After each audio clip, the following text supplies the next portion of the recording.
স্নান করে চলে এসেছি, রেস্টুরেন্টে এসেছি খাবার জন্য। তো চলো দেখি কি খাবার অর্ডার করবো।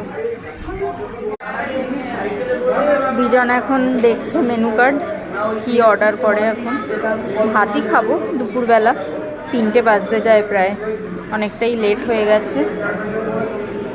তো এখানে দেখছি অনেক রকম থালি আছে। এই রেস্টুরেন্টের নাম রাজভোজ। ডেকোরেশনটা খুবই সুন্দর, ভেতরের ইন্টেরিয়ারটা। খাবার দাবার খেয়ে তোমাদের রিভিউ দেব যে কেমন। আমরা থালি অর্ডার করেছি, তো আসুক তারপর তোমাদের দেখ। আমাদের থালি চলে এসছে। আমরা কি কি অর্ডার করলাম বলো তো, কি কি অর্ডার করলাম? একটা আমরা ইলিশ থালি অর্ডার করেছি, আর কাতলা থালি। তো ওটা পরে দিয়ে যাবে। চাটনি পাঁপড়ও আছে। আমাদের শো স্টপার ইলিশ মাছ চলে এসছে, আর এদিকে কাতলা মাছটাও দিয়ে গেছে। তো চলো খাওয়া যাক।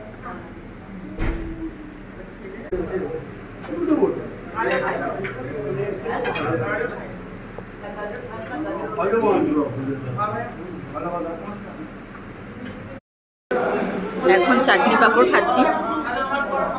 গরম খাবার হোটেলটার আমি রেকমেন্ড করব, তোমরাও যদি আসো এখানে ওল্ড দীঘার কাছে। রাজভোগ হোটেলটির নাম, রেস্টুরেন্টটির নাম। অসাধারণ খাবার, প্রচণ্ডই ফুল হয়ে গেছে। খাবার এতটাই ভালো লেগেছে আমাদের। বিজন তো এত খাবার ভাত খায়ও না, ও 2-3বার চেয়েছে ভাত নিল। আর এখানে সবজি আনলিমিটেড, তো এটাই একটা জিনিস ভালো লাগলো। এখন আমরা আবার একটু সি বিচের দিকেই যাচ্ছি।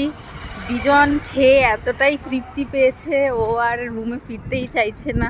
বলছে চলো একটু ওয়াক করে সমুদ্রের কাছ থেকে ঘুরেই আসি। তো তাই আমরা এগিয়ে চলেছি।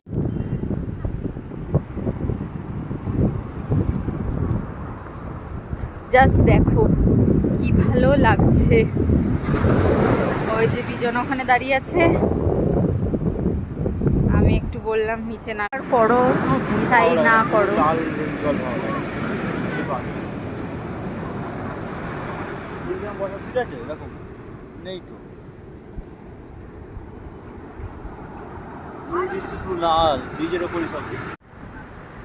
এখান থেকে কি অপূর্ব লাগছে দৃশ্যটা, মনে হচ্ছে দেখতেই থাকি আর দেখতেই থাকি। মানে এই জায়গাটা ছেড়ে আমাদের যেতেই ইচ্ছা করছে না। আমরা সবেই জাস্ট লাঞ্চ করে আসলাম আর হোটেলেই ফিরতে ইচ্ছা করছে না।